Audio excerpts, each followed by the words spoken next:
Assalamualaikum warahmatullahi wabarakatuh. Innal hamdalillah nahmaduhu wa nasta'inuhu wa nastaghfiruh wa na'udzu billahi min syururi anfusina wa min sayyiati a'malina. Man yahdihillahu fala mudilla lahu wa man yudlilhu fala hadiya lahu. Asyhadu an la ilaha illallah wahdahu la syarika lah wa asyhadu anna Muhammadan 'abduhu wa rasuluh. Allahumma shalli wa sallim wa barik ala nabiyyina Muhammadin sallallahu alaihi wasallam wa ala alihi wa ashabi ajmain, amma ba'du. Puji syukur kita panjatkan kehadirat Allah Subhanahu wa taala atas nikmat yang Allah berikan kepada kita sehingga kita diberi kesempatan oleh Allah untuk belajar kembali. Di kajian sebelumnya kita sudah membahas tentang kematian, proses bagaimana manusia itu mati, dan insya Allah hari ini kita akan melanjutkannya, yaitu tentang alam barzakh. Semoga Allah berikan kemudahan. Shalawat serta salam semoga senantiasa tercurah kepada uswah hasanah kita, suri tauladan kita, baginda Nabi Muhammad sallallahu alaihi wasallam, baik keluarganya, para sahabatnya, juga para pengikutnya yang senantiasa istiqomah mengikuti sunnah-sunnah. Ibu bapak rahimakumullah, di kajian sebelumnya kita sudah membahas tentang bagaimana proses ruh itu dicabut dari tubuh manusia, ya. Bagaimana ruh itu dicabut, ya, dari tubuh orang mukmin. Bagaimana prosesi ruh itu dicabut dari tubuh, mohon maaf, orang kafir. Kemarin kita sudah bahas orang mukmin itu kalau dicabut ruhnya, diambil ruhnya oleh malaikat, ya, itu seperti halnya teko yang berisi air yang tinggal 1 atau 2 tetes, kemudian kita mau meneteskannya, mau dikeluarkan itu air, sehingga air itu keluar dari teko itu pelan, bang, keluarnya pelan, gelinding pelan itu. Adapun orang-orang kafir, mohon maaf, semoga kita dilindungi oleh Allah dari kematian yang dilakukan oleh malaikat dengan cara ini, yaitu gambarannya adalah sebuah besi yang berduri, ya, besi yang banyak durinya, kemudian diletakkan di dalam kain wol. Kain wol itu kain yang banyak teksturnya itu banyak benang-benangnya, banyak rambut-rambutnya gitu. Kemudian setelah melilit itu kemudian ditarik, ya, besinya itu ditarik, gitu, dipaksa. Ya.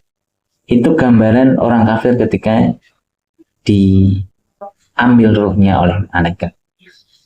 Kita berlindung kepada Allah, semoga ruh kita ketika diambil oleh Allah, diambil oleh malaikat, ya, kita tidak mengalami kondisi yang demikian. Kita bayangkan kalau tangan kita itu memegang besi yang berduri itu, dipegang begini, kemudian ditarik, ya, yang tajam-tajam itu ditarik, rasanya kayak apa? Pedihnya luar biasa. Kita jangankan itu, kita membayangkan orang kecelakaan aja, kebayang kalau kepalanya nyentuh aspal itu rasanya bagaimana, itu sudah menyayat hati. Apalagi ini ruh, dan ini suatu yang gaib, yang setiap orang pasti mengalaminya, yang Allah sendiri tidak memberikan kode secara jelas, ya, tapi tanda-tandanya ada. Gak mesti karena sakit orang itu mati, ya. Kemarin udah digambarkan orang sakit malah nggak meninggal, malah yang nungguin orang sakit itu malah bisa jadi dia meninggal duluan karena kecapean nungguin orang sakit, bisa saja. Dan kali ini kita akan lanjutkan, yaitu tentang alam barzakh, ya. Alam barzakh ini, ibu bapak rahimakumullah, setelah orang meninggal dunia maka seseorang akan masuk pada yang namanya alam barzakh. Alam barzakh, kalau dalam bahasa Arab, barzakh itu artinya perantara, yaitu perantara antara alam dunia dan juga dengan alam akhirat. Jadi orang itu berada di alam barzah di antara perkara dunia dan perkara hari kebangkitan. Maksudnya begini, selagi ada orang masih hidup di dunia ini, maka orang yang sudah meninggal, dia berada di alam barzah. Itu intinya. Saya ulangi, intinya adalah, selagi masih ada orang hidup di dunia ini, maka orang yang meninggal itu berada di alam barzah. Kalau semuanya sudah mati, oh berarti itu sudah hari kebangkitan atau hari kiamat. Nah, kondisi ini, fase-fase ini sering disebut sebagai alam kubur.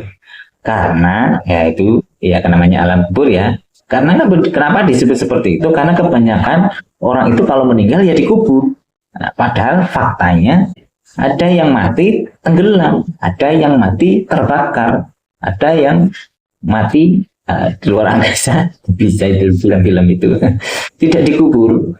Tetapi walaupun demikian, ya mereka tetap masuk di alam barzah. Apa bukti yang paling kuat ya bahwa alam barzah itu ya nggak mesti manusianya mati tapi dikubur? Apa buktinya? Yaitu ya Firaun itu. Sebagaimana kita ketahui bahwa Firaun dan para tentaranya itu ya meninggal di Laut Merah. Jasadnya juga nggak dikubur. Bahkan jasad Firaun itu diselamatkan oleh Allah. Ya, diselamatkan oleh Allah, dan itu menjadi pelajaran, menjadi ayat bagi kita ya. Itu sudah jelas di dalam Al-Qur'an surah Yunus itu.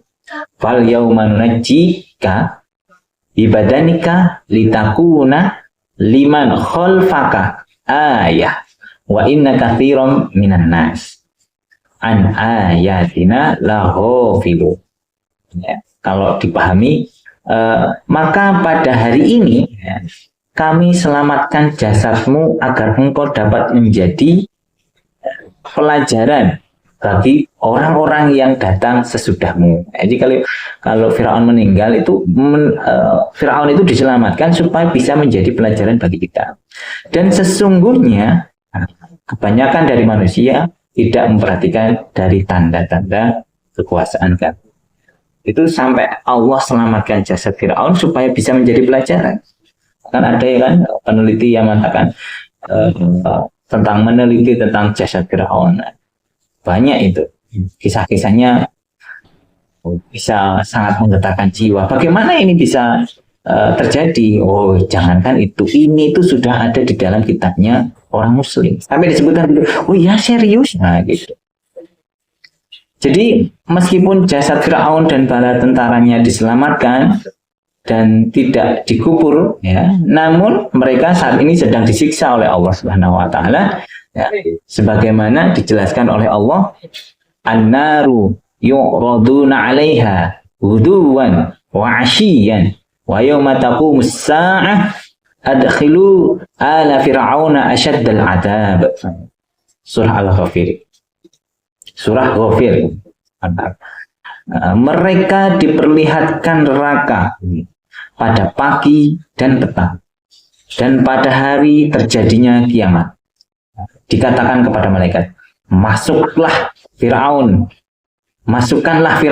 dan kaumnya ke dalam azab yang sangat keras. Dalam ayat tersebut disebutkan bahwa Firaun dan kaumnya akan diberi siksa yang lebih pedih. Maka saat ini mereka boleh dibilang ya, saat ini ya mereka sedang disiksa di mana? Ya di alam barzah. Karena manusia masih hidup. Manusia masih sebagian masih pada hidup. Nanti kalau sudah meninggal ya itu beda lagi. Meskipun jasad mereka itu tidak dikubur ya.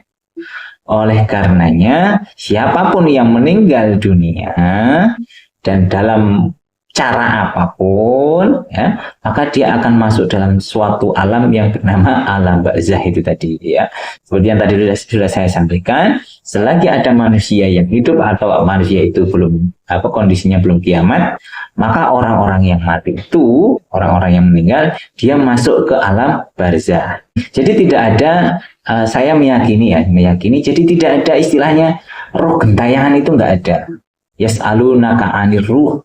Jawabannya kulir ruh min amri rabbi. itu dalam urusan Tuhannya. Kita nggak bisa tahu. Ya. Kita tidak diberi ilmu untuk tahu di mana roh itu berada. Ya.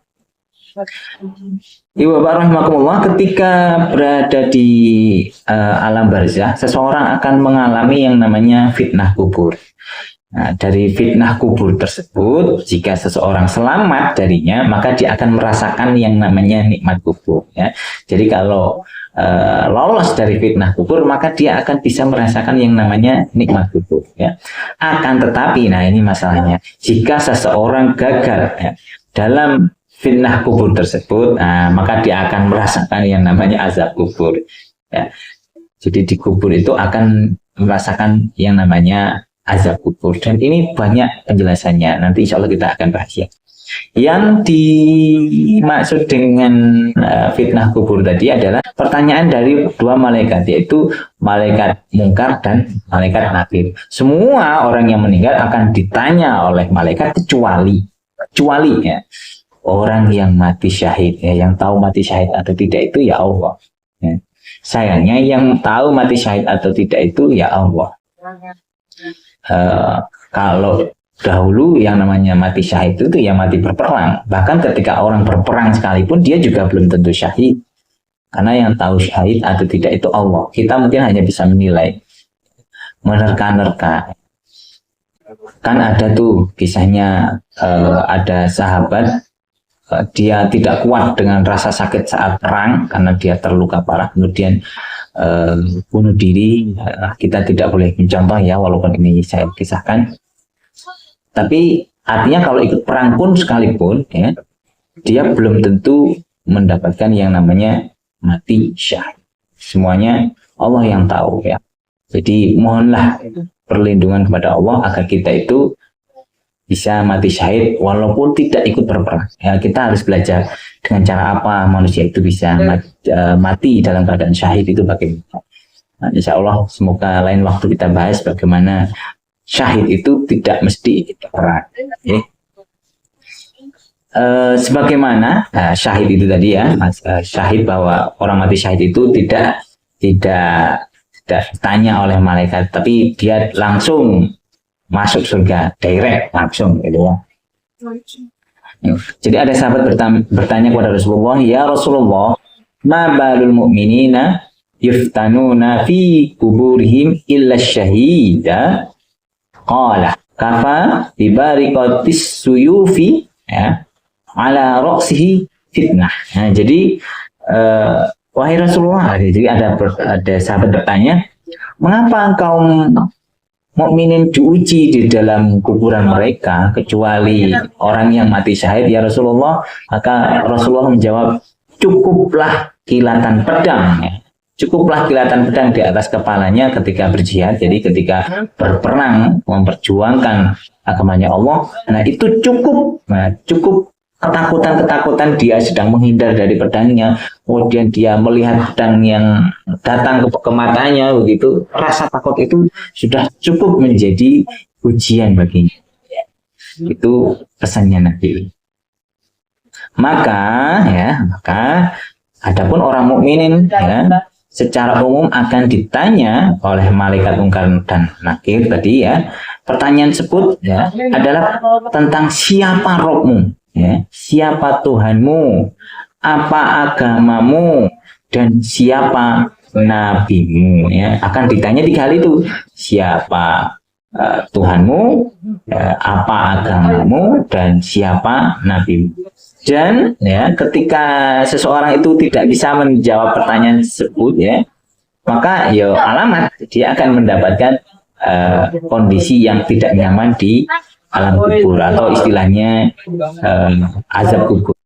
Dan uniknya, nah ini yang harus kita pahami, bahwa kalau kita istilahnya mau lolos dari pertanyaan itu, bukan berarti kita harus menghafal ya. Siapa Tuhanmu? Tuhanku Allah Subhanahu wa taala. Apa agamamu? Agamaku adalah Islam. Siapa nabimu? Nabiku adalah Nabi Muhammad SAW.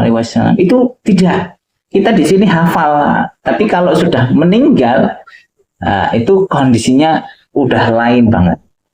Karena faktanya kalau dihafal itu bisa, orang kafir aja bisa menghafal ya, untuk berpura-pura. Tapi jawaban itu muncul karena keimanan. Jadi nggak bisa cuma alasan dihafal kemudian kita bisa menjawab, itu enggak. Ya. Allah sudah tegaskan di dalam Al-Quran, di dalam surah Ibrahim, ya, yusabbitullahu alladhina amanu biqaulis tsabit. Allah meneguhkan iman orang-orang yang beriman dengan ucapan yang teguh.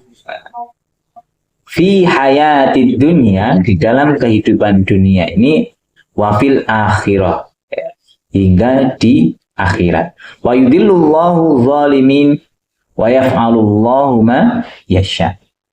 Dan Allah menyesatkan orang-orang yang zalim dan memperbuat apa yang Dia kehendaki. Jadi kalau mau lancar dalam menjawab pertanyaan-pertanyaan atau fitnah-fitnah kubur itu, ya haruslah kita meneguhkan dengan iman. Iman kita harus bagus. Dan bagaimana cara menuangkan iman, membuktikan bukti dari iman itu sendiri? Kalau kamu beriman maka amal soleh. Maka sering disebutkan di dalam Al-Quran ketika ada iman, di sampingnya ada amal soleh. Wabasyiril ladzina amanu wa amilus sholihat anna lahum jannah. Kabar gembira bagi orang-orang mukmin dan orang-orang yang beramal soleh, ya. Bagi mereka anna lahum jannah. Bagi mereka itu surga. Jadi kalau ada iman itu harus dibuktikan dengan amal soleh. Jadi kalau imannya mau teguh, ya, kuat, ya, termasuk agar kita bisa lolos dalam ujian atau fitnah kubur, maka amal soleh kita yang harus diperhatikan. Karena dari keimanan seseorang adalah amal soleh. Ibu bapak rahimakumullah, di antara ucapan yang Allah kokohkan dari orang-orang beriman dalam ayat ini adalah ucapan tatkala menjawab pertanyaan malaikat ketika orang itu mendapatkan catatan amal. Ya, jadi kalau pas ketika ditanya oleh Allah, lah itu kok berbelit-belit, alamat dia sedang bermasalah. Tapi kalau dia amal solehnya bagus, imannya bagus, dia akan dimudahkan. Kemudian Allah ini akan mengokohkan orang beriman, ya. Dia akan menjawab dengan semangat, dengan tegas. Jawaban dari Tuhan, jawaban dari pertanyaan tadi, ya, siapa Tuhanmu, maka Allah. Jawabannya adalah Allah. Kalau ditanya agamamu apa? Islam. Kalau ditanya nabimu siapa? Nabiku Nabi Muhammad SAW. Oleh karenanya, jawaban yang diberikan kepada malaikat kelak bukan berdasarkan hafalan, ya. Ingat, bukan karena hafal. Jika pertanyaan tersebut bisa dijawab, ya tadi sudah saya sampaikan, kalau bisa dijawab oleh dengan cara hafalan, bisa jadi orang kafir itu mudah banget menjawab pertanyaan itu. Tapi sayangnya tidak demikian. Akan tetapi, seseorang di alam barzah ini hanya mampu menjawab pertanyaan malaikat mungkar dan nakir melalui keimanan. Karena kenapa bisa begitu? Karena saking dahsyatnya dan saking mengerikannya malaikat mungkar dan nakir saat bertanya. Sehingga orang-orang yang sudah masuk di alam kubur ini, mereka sangat ketakutan, bahkan sampai tidak bisa menjawab, ya, berdasarkan hafalan-hafalan mereka. Karena saking takutnya. Ya. Bahkan Nabi memberikan isyarat kepada kita bahwa tatkala telah bertanya kepada orang-orang kafir dan orang-orang munafik, ya, dengan 3 pertanyaan tadi, mereka itu tidak bisa menjawab. Mereka itu sama sekali tidak bisa menjawab. Ya. Nabi pernah berpesan, dan saat itu, ya, datanglah kedua malaikat seraya mendudukannya. Kedua malaikat itu bertanya, siapa Robmu? Ia menjawab, gitu. Aku tidak tahu. Maka malaikat itu bertanya lagi, apa agamamu? Ia menjawab, aku tidak tahu. Jawabannya seperti itu. Malaikat bertanya lagi, siapa laki-laki yang diutus kepada kalian? Ya, iya. Dia bilang, nggak tahu, aku nggak tahu, aku tidak tahu. Jadi Nabi udah mengisyaratkan seperti itu. Oleh karenanya, yang menjawab pertanyaan malaikat mungkar dan nakir, sekali lagi saya tegaskan bahwa yang bisa menjawab itu karena keimanan kita. Maka, jika keimanan seseorang bisa menjawab pertanyaan malaikat, maka dia akan mendapatkan yang namanya tadi nikmat kubur. Asal lolos, ya itu lebih aman. Akan tetapi sebaliknya, jika seseorang tidak mampu menjawab pertanyaan itu, ya itu karena keimanannya ya, karena udah dari keimanannya, maka siap-siap mendapatkan yang namanya azab kubur. Jadi ada penjelasan Nabi ini, sebagai contoh Nabi itu pernah menjelaskan ya, siksaan bagi sebagian orang di alam barzah. Jadi Nabi itu pernah diperlihatkan tentang kondisi di alam barzah, bagaimana orang itu meninggal di alam kuburnya. Ya. Dalam sebuah hadis yang panjang ini Nabi menceritakan, tapi ini akan saya beri kisah-kisahnya aja. Jadi menceritakan bahwa beliau itu bermimpi dan dihampiri oleh 2 orang laki-laki. Beliau kemudian dibawa ke sebuah tempat yang di sana itu ada orang laki-laki yang sedang berdiri dan satunya yang lain itu sedang duduk. Yang di tangannya ada besi-besi yang tajam.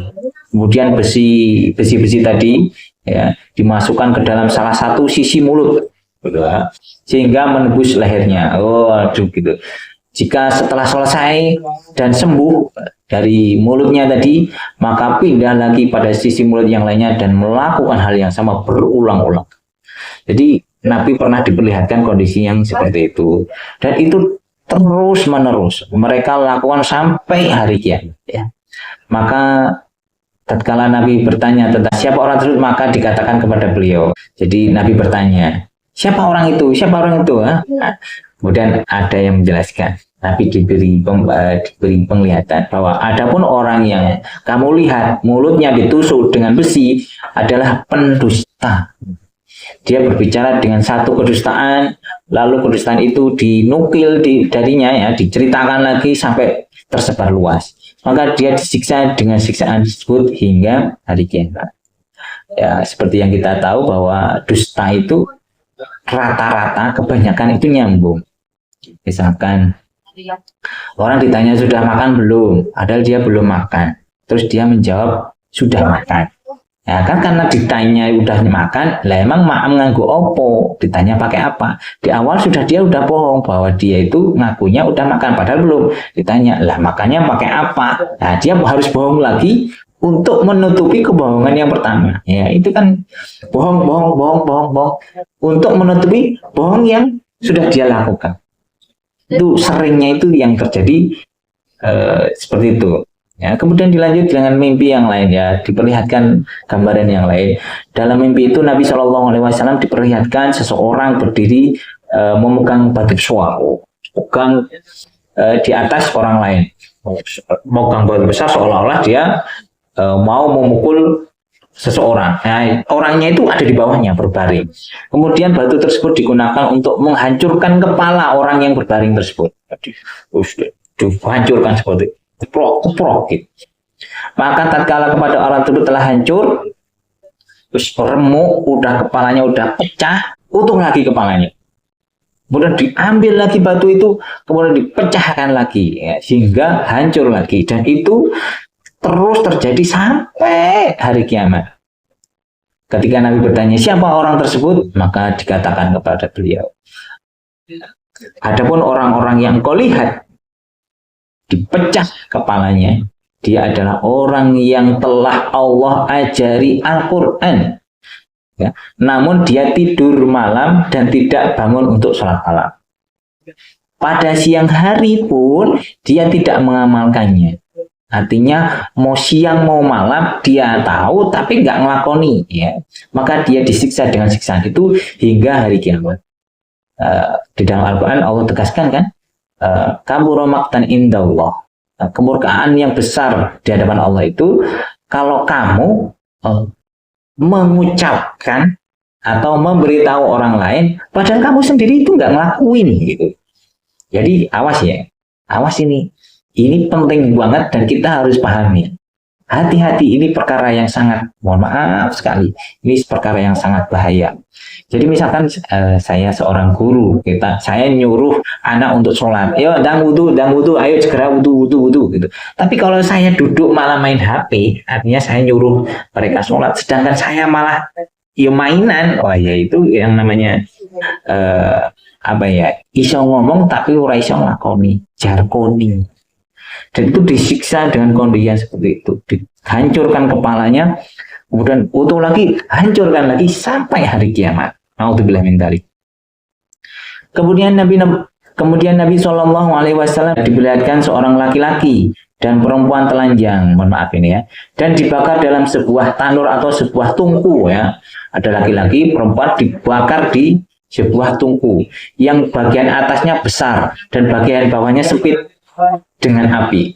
Ketika tubuh mereka sampai pada bagian atas, api tersebut dihentikan sampai tubuh mereka kembali berada pada bagian bawah tungku. Maka tatkala Nabi Shallallahu Alaihi Wasallam bertanya tentang siapa orang tersebut, itu apa itu? Itu orang seperti apa kok disiksa seperti itu? Maka orang yang membawa itu menjawab apa yang ditanyakan oleh Nabi.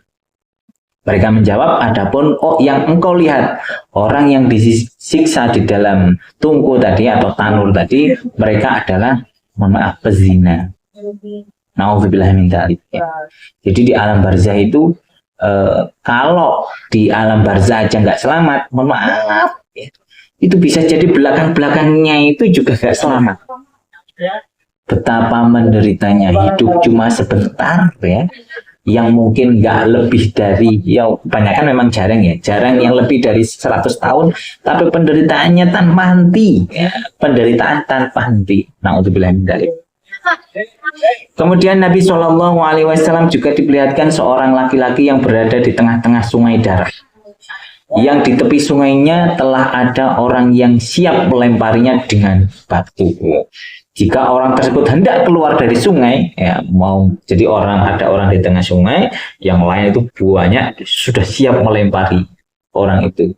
Kalau mereka ke tepi, apa yang dilakukan? Maka dilempari batu ke arah mulutnya hingga dia kembali ke tempatnya semula. Pualang itu, tepuk gitu, sampai pecah gitu ya.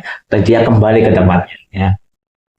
Hal itu terjadi terus-menerus hingga hari kiamat. Nauzubillah min dzalik, kita nggak bisa bayangkan. Dan orang-orang yang membawanya itu tadi, ya, yang membawa orang yang disiksa itu, dia berkata, ya, adapun orang yang engkau lihat, hai Nabi, di sungai darah tadi, dia adalah orang yang makan harta hasil riba. Na'udzubillah min dzalik. Jadi kalau riba, jangan disepelekan. Jangan pernah menyepelekan riba, karena menyepelekan riba itu risikonya dia seperti berperang melawan Allah. Na'udzubillah min dzalik. Kejadian yang diceritakan Nabi Shallallahu Alaihi Wasallam di atas adalah kejadian di alam barzah. Ada sampai ulama itu mewasiatkan kepada kita ya, pesan untuk banyak berkholwat, menyendiri kepada Allah. Yang salah satu caranya adalah dengan itikaf ya. Ini di bulan Ramadan itikaf, di mana kita membaca Al-Quran dan sholat malam sendiri. Memang benar seorang yang berbahagia tatkala berkumpul bersama keluarga atau sahabatnya, akan tetapi perlu dilatih ya, agar seseorang itu bisa berbahagia ketika berkholwat dia bersama Allah. Ya maksudnya kita itu senang kalau ketemu keluarga, ketemu saudara. Tapi jangan lupa, coba harus kita tanamkan bagaimana agar kita itu bisa senang ketika menyendiri di hadapan Allah. Dan ini bukan perkara yang mudah.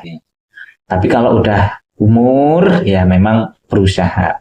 Kadang kalau menurut saya sih, saat Allah itu titipkan kepada kita tidur jam 9, bangun jam 1 malam, pagi itu tidak bisa tidur lagi, itu tanda bahwa kita itu dikode oleh Allah agar kita itu mendekatkan diri kepada Allah. Kode itu kan kadang terjadi kalau sudah mendekati ya umur lanjut. Kalau masih muda itu masih enak sekali buat tidur ya. Ini kalau sudah sepuh, tidur sedikit langsung bangun lagi. Ya, ini sebenarnya tanda cinta dari Allah agar kita itu memperhatikan ayat-ayat yang diberikan oleh Allah. Itu isyarat dari Allah agar kita itu beribadah. Wallahu a'lam untuk ajar itu ya. Kenapa demikian itu Penting karena dengan memperbanyak etika, melatih diri untuk bisa duduk lama, qiyamul lail, keberadaan seseorang itu ya di alam barzah nanti itu jauh lebih lama dibandingkan kehidupan seseorang di dunia. Maksudnya gini, kalau kita menyendiri beribadah di hadapan Allah, ya, tahajud dari jam 2 sampai subuh, ya, kan lama tuh 2 jam loh, 2,5 jam. Belum lagi kalau iktikaf ketika 10 hari terakhir bulan Ramadan.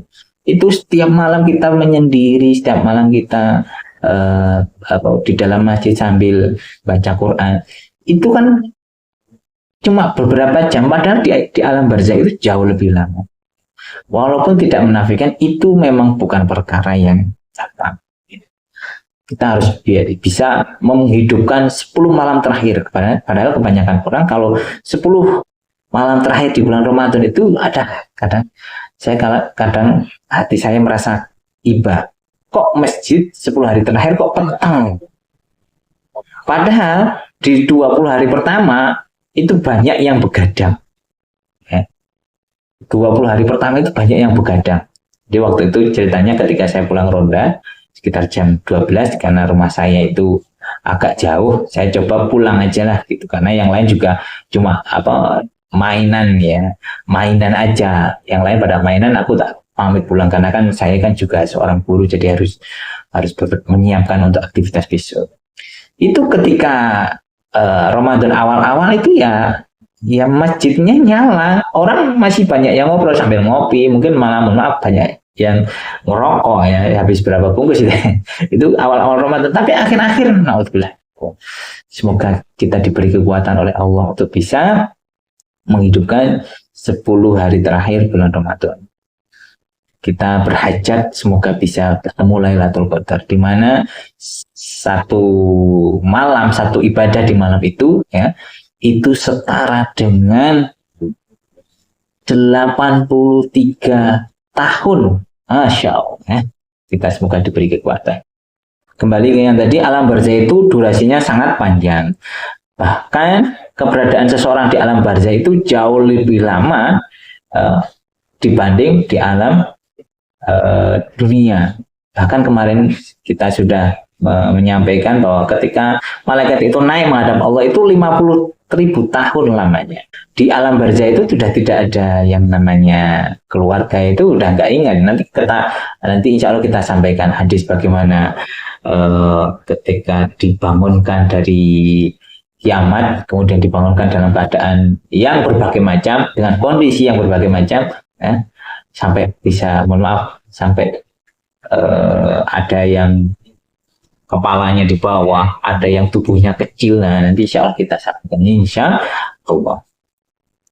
Nabi pernah menegaskan ini di dalam hadis Bukhari, besok itu bagaimana kita kita sampaikan gambaran, kita sampaikan dari Nabi bahwa 3 perkara yang akan mengiringi mayat. 3 perkara yang akan mengiringi mayat. Jadi ada 3 yang akan mengiringi ketika orang itu meninggal. Ya. 2 perkara ini, dua dari 3 ini akan kembali. 2 perkaranya itu balik. Ya. Tapi yang 1 akan menyertainya. Jadi ada 3 perkara yang akan mendampingi si mayit. Tapi yang 2 ini sayangnya balik. Perkara yang pertama pertama adalah keluarganya, hartanya, kemudian amalnya. Nah, harta dan keluarga itu balik. Ya.